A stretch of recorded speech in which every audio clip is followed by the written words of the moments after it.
Hello বন্ধুরা, আবার চলে এসেছি নতুন একটা মিনি ব্লগ নিয়ে। আর আজকের এই মিনি ব্লগটাও হতে চলেছে আমার মামা বাড়িরই মিনি ব্লগ। আজকের ভিডিওটা শুরু করেছি আমার বোনের সাথে, আমার মাসির মেয়েকে তো তোমরা আগেই দেখেছো। আর আজকে ছিল ছদ্মবেশ প্রতিযোগিতা। আগের দিন তো বর বউ সাজানো প্রতিযোগিতাটা তোমরা দেখেছিলে, তো আজকে রয়েছে ছদ্মবেশ প্রতিযোগিতা।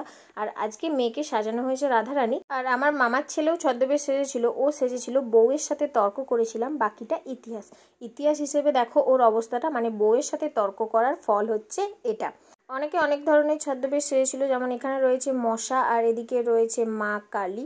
তার মধ্যে দেখো কত মানুষ এখানে জড়ো হয়েছে শুধুমাত্র ছদ্মবেশ প্রতিযোগিতা দেখার জন্য। আমি ছিলাম স্টেজের ওপরে, কারণ আমার মেয়েও ছিল স্টেজের ওপরে।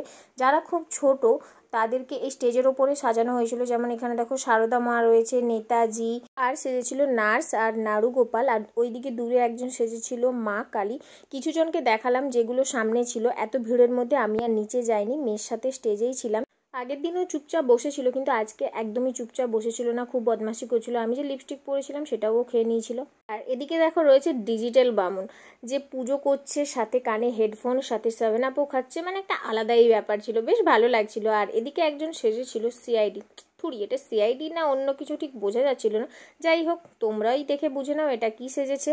যাই হোক, ছদ্মবেশ প্রতিযোগিতা শেষ, এবার আমরা বাড়ি যাচ্ছি। মেয়েকে সাইকেলের পেছনে বসিয়ে নিয়ে বোন চলছে আগে আগে আর আমি চলছি পিছে পিছে।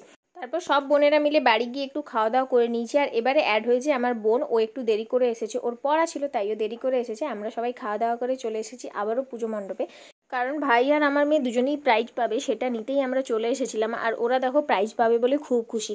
আগের দিন ওরা বর বউ সেজেছিল, সেটাতে ওরা কিছু হতে পারেনি ঠিকই, কিন্তু ক্লাব থেকে ওদেরকে সান্ত্বনা প্রাইজ দেওয়া হবে সেটাই নিতে এসেছিল। আর আজকে যে ছদ্মবেশ সেজেছিল সেটাতেও কিছু হতে পারেনি, কিন্তু ওরা সান্ত্বনা প্রাইজটা পাবে সেটাই নিতে এসেছিল। আমার ভাই আর আমার মেয়ে সবসময় এরকমই খুনসুটি করতে থাকে। সে যাই হোক, এখন বোন ওদেরকে স্টেজে নিয়ে যাচ্ছে, কারণ ওদের প্রাইজ নেওয়ার সময় হয়ে এসেছে।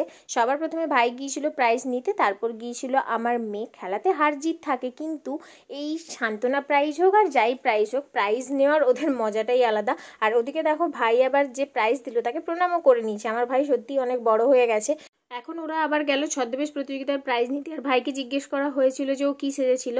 ও বলেছিল যে বউয়ের সাথে ঝগড়া করে মার খেয়েছি, এটা বলে ও নিজের ব্যাচ নম্বর দিয়ে প্রাইজ নিয়ে চলে এসেছে। এখন গিয়েছে আমার মেয়ে। এমনিতেও সবসময় বকবক করে, কিন্তু স্টেজে উঠেও খুব ভয় পেয়ে গেছে। তারপরও প্রাইজটা নিয়ে দৌড়ে চলে এসেছে ওর মাসির কাছে। তো ওরা দেখে নাও এই প্রাইজগুলো পেয়েছে। বড় যে দুটো কাঁসি রয়েছে ওটা পেয়েছিল ওরা বর বউ যে সেজেছিল তার জন্য, আর ছোট যে দুটো কাঁসি রয়েছে ওটা ওরা ছদ্মবেশ প্রতিযোগিতা সাজার জন্য পেয়েছিল। তারপর রাতে গরম গরম ঘুগনি আর চপ দিয়ে মুড়ি খাওয়া দাওয়া করে এখন আমরা আবার যাচ্ছি পুজো মণ্ডপের দিকে। রাতে ডান্স হাঙ্গামা রয়েছে, তো সেটাই দেখার জন্য। এদিকে দেখো ডান্স হাঙ্গামা দেখার জন্য কতটা ভিড় পড়ে গেছে ছেলেদের। আমরা বসেছিলাম একেবারে স্টেজের সামনে, কিন্তু সেটাই আমাদের জন্য সব থেকে খারাপ ছিল, কারণ সামনে এত লাইট ছিল আর এত বক্সের আওয়াজ ছিল, আমাদের না খুব অস্বস্তি করছিল। আর এমনিতেও আমরা বেশিক্ষণ থাকবো না, তাই আমাদের খুব একটা প্রবলেম হচ্ছিল না, সামনেই বসে বসে নাচ দেখছিলাম। মোটামুটি খুব ভালোই হচ্ছিল ডান্সের প্রোগ্রামটা। তারপর এসেছিল দুজন ছেলে যারা ব্যায়াম বলতে পারো বা জিমনাস্টিক বলতে পারো, যেগুলো গানের তালে তালে করছিল। ওদেরকে দেখতে বেশ ভালো লাগছিল, ওরা খুব ভালোও করছিল। এবার বলে দিই যে কেন বেশিক্ষণ থাকা হবে না। এই যে গণেশ পুজোর যে প্রোগ্রামটা ছিল এটা ঠিক নীলের বাড়ি যে জল ঢালা তার আগেই ছিল। আর আমরা পরের দিন যেহেতু জল ঢালবো তাই আমাদেরকে ভোরে উঠতে হবে, সেই কারণে বেশিক্ষণ থাকা যাবে না, নইলে রাত পর্যন্ত যদি এখানে অনুষ্ঠান দেখি পরের দিন আর ভোরে ওঠা যাবে না, আর বাবার মাথায় জলও ঢালা হবে না।